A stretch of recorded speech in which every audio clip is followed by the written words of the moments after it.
That's so good. Who's the last person to give it up? Mike O'Neill. So, anybody give one?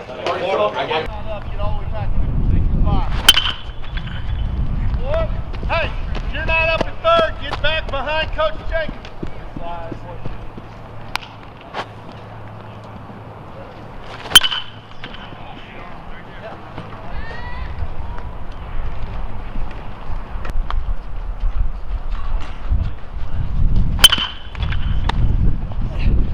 Morgan sliding second, good job.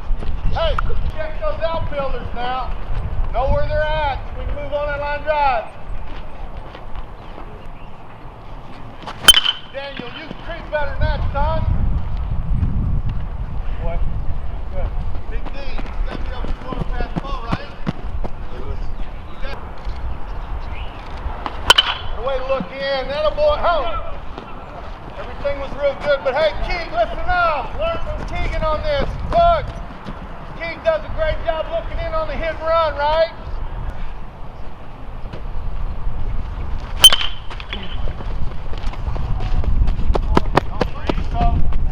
Don't loop it, go straight in hard. You got a little loop.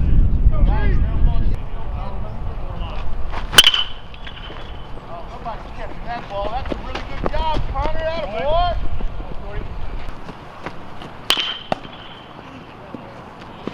Way slide hard. Big D. Hey, don't watch it the whole time. Hold on, Coach. Go ahead and turn, run, and then turn back and look in. You'll get a better jump. You're trying to look the whole time. BL, you'll take off hard and then look back in, right? After 2 steps. Look at it. Good job. Oh my gosh, am I okay right here? I'm not watching you. Let me back up. You did?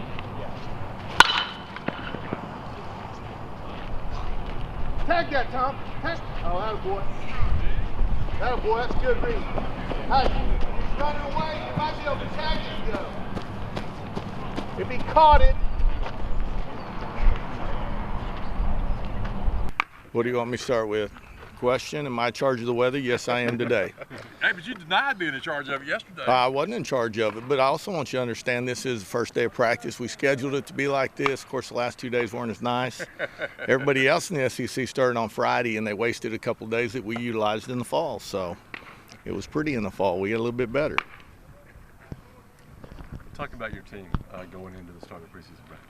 Well, you know, all I can really tell you is what I've identified coming off, and the coaching staff has identified coming off of the fall. I thought we accomplished an awful lot. I think we have a pretty good idea of how our rotation and our top pitchers, who should be looked at as starters, who are good middle guys, long relief guys. I think we have a terrific bridge the gap guy in Cochran Gill, and I think we have a terrific closer in Terrence Diedrich. I think our strength will be defense. We've got to be able to take care of the baseball. I like the way our guys have worked. I like the way our seniors have really stepped up and showed a lot of leadership. Our team's identified some captains that we're going to name a little bit later because I think you have to have that. And I don't let our guys hide. We put the C right on their chest. We want the opposing team to know who our leaders are, and we want those guys to stand and toe the line. So those are things we identified, who our leaders are going to be, where our strengths are going to be. I think Coach Dorn's done a tremendous job with our hitters, and I've seen them come a long ways, even in the offseason and the individual workouts. But right now it's about fine-tuning. You know, it's about getting started again and going through. What we'll do with our practice schedule is we like to practice, go through all of our fundamentals, and then I've always worried as a coach about creating a way to create pressure for them each and every day, just like they have to when they compete. And so what we do is we do 3-inning sprint games at the end is what we call them. So we might have 2 of our starting pitchers start, and they'll throw 3 innings against each other, and the rest of the guys know when they're taking ground balls in early work like right now or when we start our official practice time and they're doing that, they know that everything they're gearing up for that day is to be able to compete and showcase what they're getting better at. Identify strength, identify weaknesses. Let's keep our strengths strong, and let's go ahead and get better at our weaknesses. So, kind of what's your preliminary rotation looking like? Well, you know what? I know one thing for sure. I think O'Neill needs to sit in Saturday spot. And talking with Coach Foxall, he pitched on Saturday all year. And that really is right there an accomplishment in itself. In this tough conference, to be a Saturday starter and hold that ground, end up having a winning record, win 8 ball games, I think he's really going to be good. I always like to throw your best guy on Saturday. Now, is he our best guy? I don't know for sure. But I know he threw well last year on Saturday, so I'm not going to try to mess with that. If it's not broke, don't try to fix it type attitude. But, you know, if you lose on Friday, you got to win Saturday. And if you win on Friday, you're able to win the series on Saturday. And so I think Saturday's real important. O'Neal will go there. We're going to look at a couple of guys and make a decision, I think, maybe about a week before on who's going to throw on Friday and who's going to throw potentially on the back end. But, again, you know, there's some really good arms right there. And, gosh, you know, we've really probably got about 6 names that, you know, we really don't want to throw out there. 2 of them happen to be freshmen that could potentially fill the Friday and the Sunday. But it's looking really strong. And remember, it's one of the things I talked to Coach Barrett about. You know, in the old day when you could start whenever you want to and people would be already playing in Hawaii, the season would already be started, you eliminated, and Skip Berkman really started this, you eliminated a lot of your midweek games. And now midweek games in the condensed schedule, you've got to win that midweek game. So we're going to have 4 guys in rotation that know how to pitch, and we're going to have to be able to back them in out of the bullpen, back them up out of the bullpen and find victory even on our midweek games. Davis has had some arm issues, is that right? Yeah, you know what it is? It's 168 innings, and it's of no fault to his high school coach, to his summer league, competitive league coach that he pitched in the East Cobb League with, all of the showcase, all of the recruiting that he went through, and then he ended up getting to pitch and represent Team USA. And we added up the innings. Coach Foxall told me something like 168 innings. I mean, you know, if you got a big league guy, I mean, I don't know if Huddy was on pace to throw that many innings last year before his injury. So you're asking a young guy in high school to throw that many. We shut him down. He had a little tenderness, but he feels really good right now. And talking to him yesterday, he felt really good. We sent him to the indoor because it was kind of cool, so we're going to be careful with him. But threw a bullpen on the game mound today. So he's going to be just fine. He's the guy that's going to compete for our rotation. The job Keegan Thompson's come in, what has he shown you on the mound and the batter's box? Well, he's shown us a glimpse of maybe what Tim Hudson was back in the day, and that's saying a lot because he can really swing the bat. You know, he's not getting to swing it in the live bat ear like Tim Hudson did, but he's a big, strong guy who likes to attack the first pitch in the zone.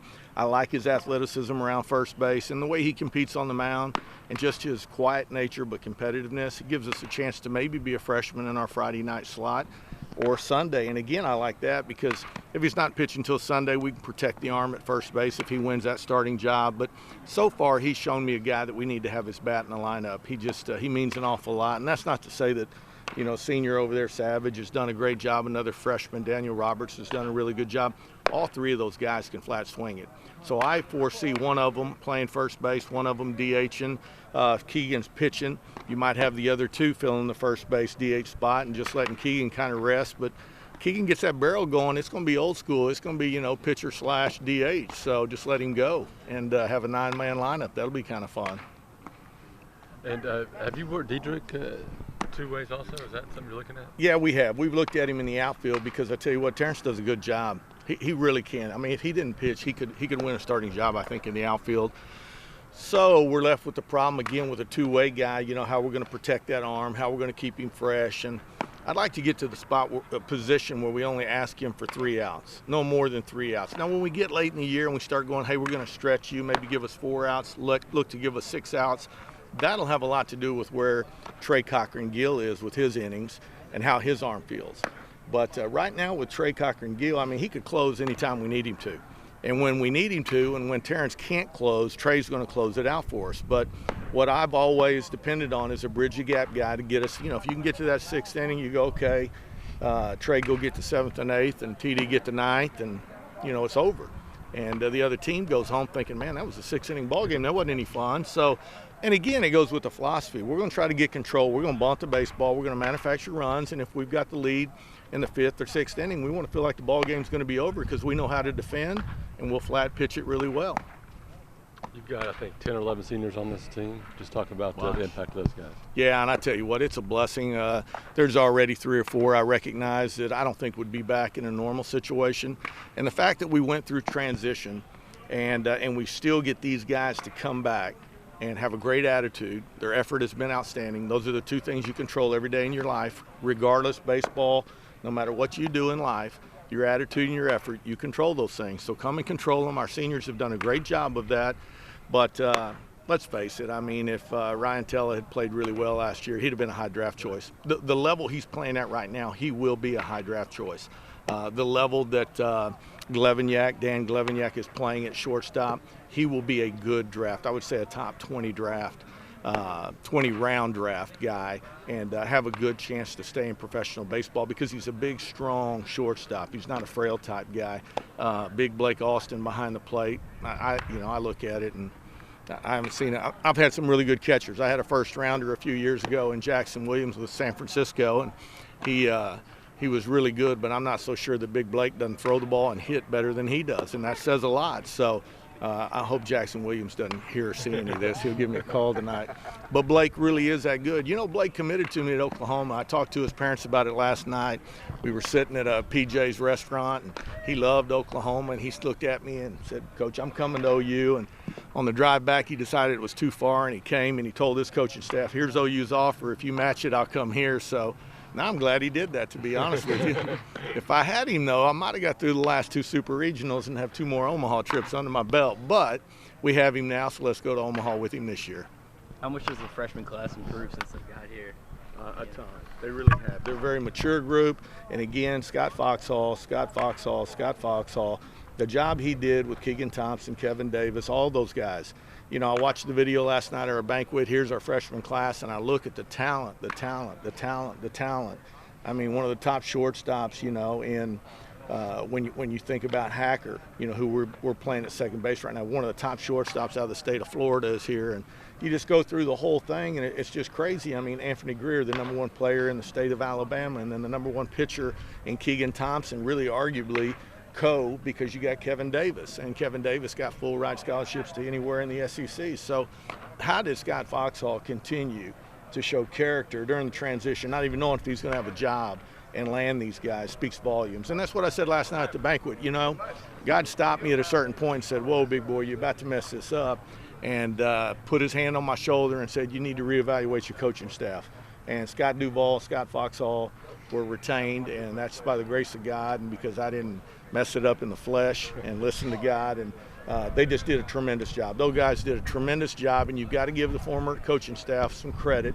Whether you like them or not, you got to give them credit. Those guys did a good job recruiting some really good student athletes, and that's one of the things you'll never hear out of my mouth is when I get my guys. These are my guys.